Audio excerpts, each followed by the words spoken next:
আল্লাহ রাব্বুল আলামিন কুরআনুল কারীমের মধ্যে বলছেন, ওয়াল্লাযীনা ইউমিনুনা বিমা উনজিলা ইলাইকা ওয়া মা উনজিলা মিন ক্বাবলিক।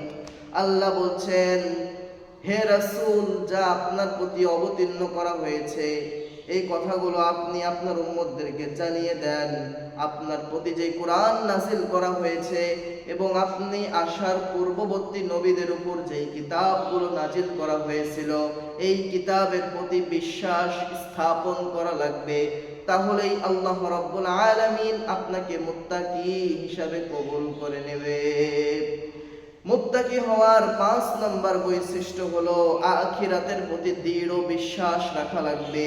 আখিরাত সংগঠিত হবে, কবরের জগৎ আসবে, এই কবরের প্রতি আপনার বিশ্বাস থাকা লাগবে।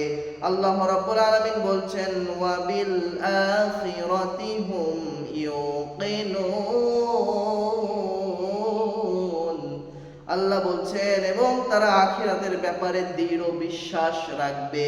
যারা বিশ্বাসী হবে আখিরাতের প্রতি, কবরের প্রতি, তাদেরকে আমি আল্লাহ রাব্বুল আলামিন মুত্তাকি হিসাবে কবুল করে নেব। সুবহানাল্লাহ।